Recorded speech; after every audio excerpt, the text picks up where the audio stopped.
O Brasil ganhou com Romário a Copa do Mundo, porque foi o Você classificou para ir à Copa e ele arrastou também a seleção na exato. Toque de bola. Se conseguir a classificação. O Brasil tem aí 8 pontos, a Argentina botou na frente do Brasil e vai botar mais. Eu lamento, sabe, Oswaldo? Eu tô falando isso porque nós somos de uma geração. O Brasil eu não quero grandes seleções. Eu vi grandes seleções. E você vê a seleção hoje, dá pena, é ridícula, uma seleção bizonha, uma seleção sem força, sem garra, sem futebol, sem nada. Brasil! Essa é a seleção brasileira. Pode falar, começa com você. Esse é o Brasil. Não quero. Ouvi atentamente o que você falou, mas eu vou assim, por descarte. O Dorival, para mim, é o menos culpado. E os jogadores, de certa forma, ele tem suas razões. Eu coloco a conta maior na CBF. Se você procurar em todas as seleções do mundo que participaram da última Copa, eu duvido que você ache uma seleção e no processo pós-Copa você teve 3 técnicos. 3 técnicos. Eu desafio uma seleção que participou da Copa do Mundo e pós-Copa você teve 3 técnicos. O máximo que pode ter acontecido é você ter mudado o comando técnico uma vez. É o máximo. Mas você ter tido 3 técnicos depois de uma Copa do Mundo, por isso que eu digo, o senhor Edinaldo Rodrigues, na minha opinião, ele brincou com a seleção brasileira, sobre todos os aspectos. Ele brincou com a imagem da seleção brasileira. Ele rebaixou a seleção brasileira a um patamar de ficar na subserviência de uma resposta de Ancelotti. E olha que eu tô dizendo isso aqui, eu disse isso lá atrás. Eu falei lá atrás, quando o presidente da CBF brincava de fazer futebol. Ele rebaixou o peso da seleção brasileira, a história da seleção brasileira, de se ajoelhar, de se curvar a um técnico que não estava nem aí pro futebol brasileiro, não estava nem aí para a seleção brasileira. Todas as entrevistas coletivas como técnico do Real Madrid, ele tirava onda, ele ficava com ironia com relação ao futebol brasileiro, com relação à seleção brasileira, e o presidente da CBF mentindo, dizendo que já existia um pré-contrato, que já existia um acordo, mas que o Ancelotti só poderia se apresentar em junho do ano que vem, quando a Copa terminou em 2022, e ele só poderia se apresentar em junho de 2023. E aí o Brasil ficou nesse um ano todo, o Brasil de joelhos esperando o Ancelotti por causa do presidente da CBF. Quanto tempo não se perdeu para você formar uma nova seleção, para você implantar uma nova filosofia de trabalho, que no meu modo de ver foram 6 anos perdidos de comando do Tite. E o Tite, ele é mais um ator do que um técnico de futebol, com todo respeito à história do Tite, mas é muito mais um ator. Então quanto tempo se perdeu brincando com a seleção brasileira, manchando a imagem da seleção brasileira? Aí você coloca o Ramon como interino, aí o jogador vem e diz: rapaz, o treinador não vai ser esse não, eu vou prestar atenção em que do que esse rapaz tá falando aí, porque daqui um ano é que o treinador realmente de fato e de direito vem. Aí o Ramon vai mal. Não, vamos trazer agora o técnico fulano de tal, Fernando Diniz.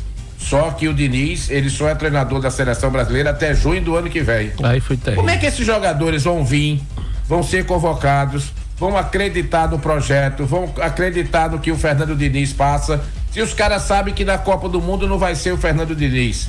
Informações passadas pelo comandante-geral da CBF, que é o brincalhão do Edinaldo Rodrigues. Aí, resultado, quase um ano depois, aí o Ancelotti não tá nem aí pra CBF, não tá nem aí pra seleção brasileira, muito menos pra ele. Vai e renova contrato com o Real Madrid, prorroga o contrato com o Real Madrid. Aí o que é que faz o seu Edinaldo Rodrigues? Aí agora vou trazer o Dorival.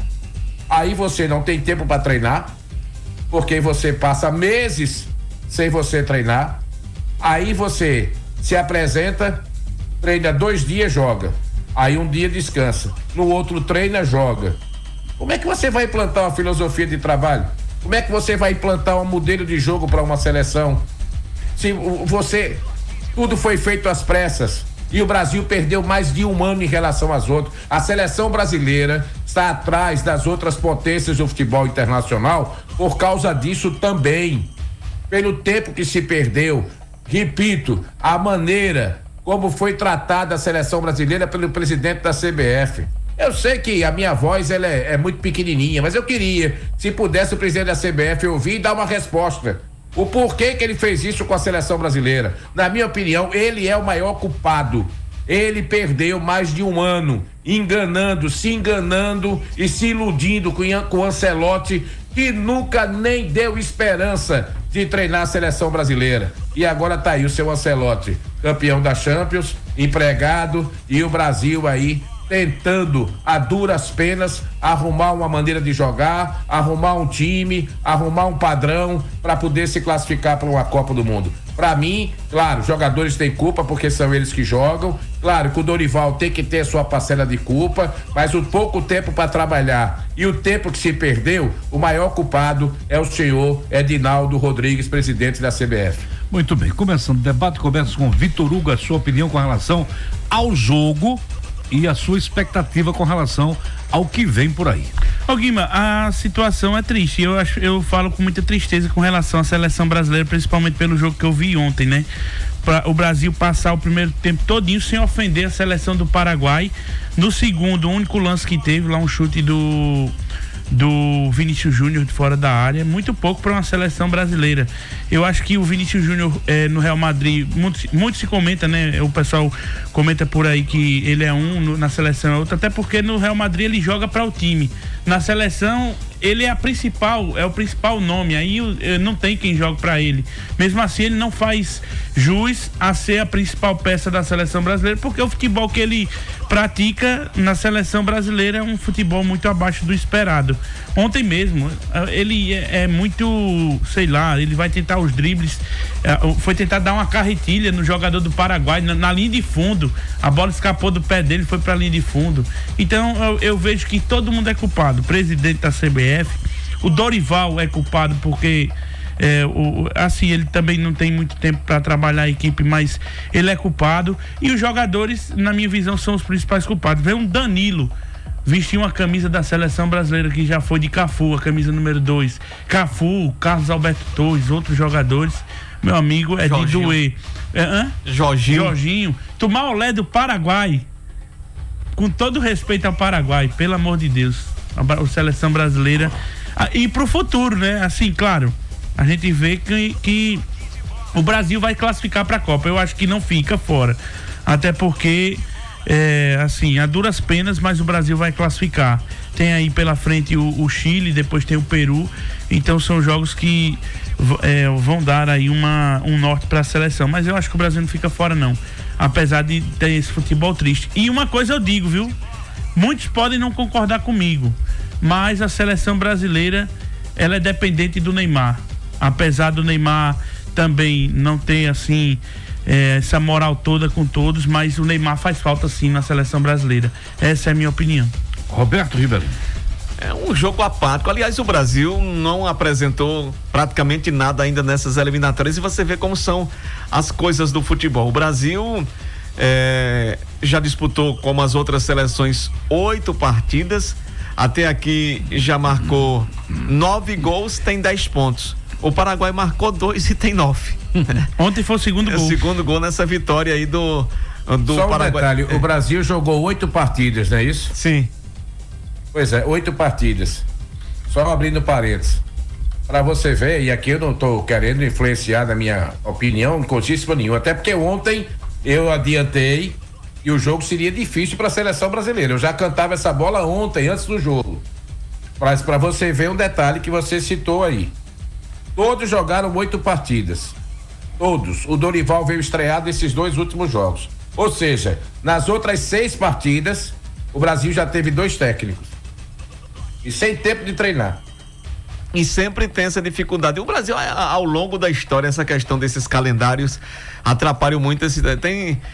a seleção se apresenta em cima da hora, é como se fosse aquele chamado pega na rua para poder jogar. E aí termina não tendo entrosamento, não tendo um bom desempenho. Mas acredito sim, Guimarães, que ainda faltam 11 rodadas para serem concluídas as eliminatórias sul-americanas e o Brasil deve provavelmente melhorar daqui para lá. E vai se classificar, até porque abriu agora esse maior número de vagas. Se ficar em 8º lugar, a partir do 8º é que não vai para lugar nenhum, porque até o 7º ainda participa de uma repescagem, aí seria o fim.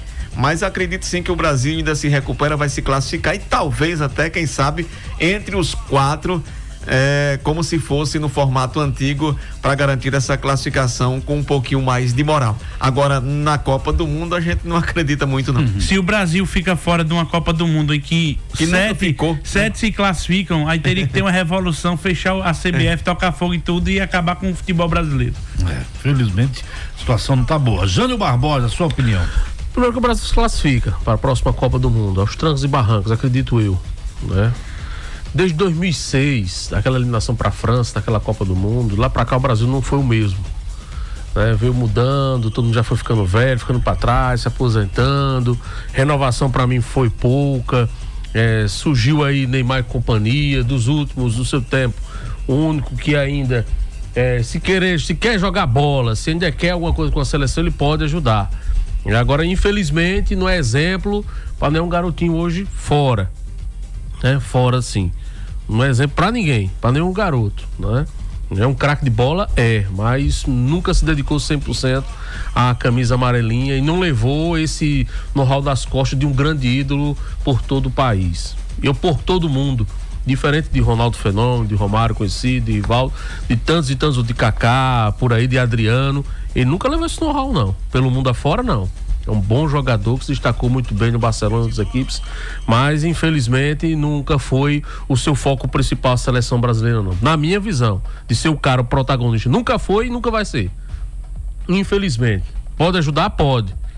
Se quiser ajudar nessa recuperação do Brasil, ele tem força para isso, ele pode ajudar.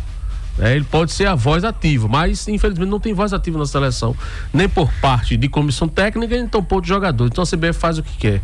E com relação a essa questão do futebol, rapaz, 15 minutos, olha, eu até falei no grupo, né? Rapaz, quem pode analisar mais é o Oswaldo. Agora, nunca vi uma coisa tão horrorosa na minha vida como eu vi daquele jeito, não. Os 15 minutos finais e os 15 minutos iniciais, somente depois o Rodrigo, assim, no início, perdeu aquele gol, pra mim, feito, sei lá. Mas, claro, quem tá ali na frente só sabe quem passa, quem tá lá na frente jogando bola. Mas tem muita coisa errada, sei lá, um negócio... Agora sim, essa questão de pegar na rua, as outras seleções não reclamam. As outras seleções não reclamam. Não vejo ninguém reclamar das outras seleções que chegam uma semana, 2 para jogar eliminatória. O problema não é esse. Entendeu? O problema é que as outras seleções, aí eu concordo com o Jânio, o problema das outras seleções é nesse sentido que eu tô falando. A Argentina foi campeão mundial, manteve o seu técnico. Então, automaticamente, você mantém uma base. O técnico e a base, né, Oswaldo? É isso que eu tô falando, você mantém o técnico e a base. Então é mais fácil de você fazer o time jogar, porque todo mundo já se conhece também na seleção. Também, padrão, tem um padrão. Mas quando você termina uma Copa do Mundo, você passa por um processo de escolha de técnico, você perde 1 ano.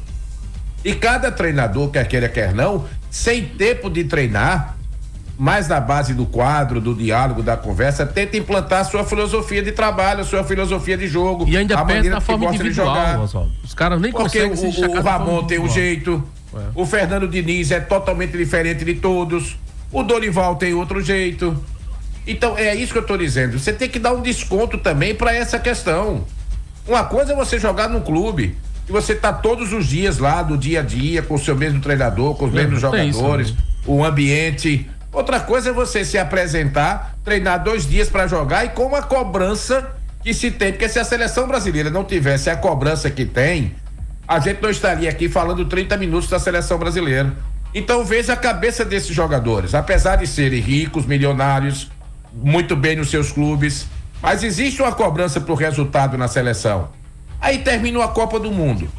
No intervalo de 1 ano e pouco, os caras passam por 3 técnicos sem tempo para trabalhar. Então é difícil. E você tem que dar resultado. E sobre o Neymar, na minha opinião, eu quero dizer o seguinte: o Neymar, tirando a Copa de 2022, a gente já dá um desconto ao Neymar em Copas. Porque a de 2014, aquele jogador lá, acho que é do Equador, enfim, Colômbia. fez aquela. Da Colômbia. Fez aquela brutalidade com o garoto, que era um garoto na época. Aí a Copa acabou pro Neymar. Foi. 2018, o Neymar foi machucado também com problema lá na fratura no pé. Foi. E foi meia bomba, como diz o ditado. E a única Copa que ele relativamente foi inteiro foi em 2022. E que, na minha opinião, o Neymar fez uma boa Copa. Fez. Na minha opinião, fez uma boa Copa em 2022. Então, em termos de Copas do Mundo, eu acho que o Neymar, de certa forma, ele não levou muita sorte. Porque das 3 que ele disputou até agora, 2, uma praticamente não jogou, porque os caras tiraram ele da Copa. E a outra, ele não foi 100% clínico e fisicamente para disputar a Copa do Mundo. 2022, eu acho que ele fez uma boa Copa, sim. O Brasil está precisando do Neymar, assim como o Brasil precisou do Romário em 1994, quando o técnico era o Parreira. Havia uma resistência muito forte para a convocação do Romário. 2 ou 3 vezes o Romário, a imprensa fazia muita pressão, mas algumas vezes o Romário estava machucado, não podia ser convocado, e Zagallo e Parreira, o Parreira terminou convocando, falou com o Zagallo: vou convocar o Romário, e convocou num momento crucial para a seleção brasileira. O Brasil ganhou com Romário a Copa do Mundo, porque foi o se classificou para ir à Copa e ele arrastou também a seleção. Exatamente. Ronaldo, em 2002, também passou por um período muito grande de lesões que antecederam a Copa do Mundo. Chegou já ali no fim de preparação, nem participou direito das eliminatórias. Foi uma peça importante em 2002. E o Neymar vive uma situação bem complicada, né? Ele estava prestes a voltar, agora realizou exames, mais 2 meses pela frente para poder aí ainda retornar ao futebol. Então o Neymar, claro, era uma esperança muito grande pra gente, mas a sequência de lesões também atrapalhou bastante a carreira dele.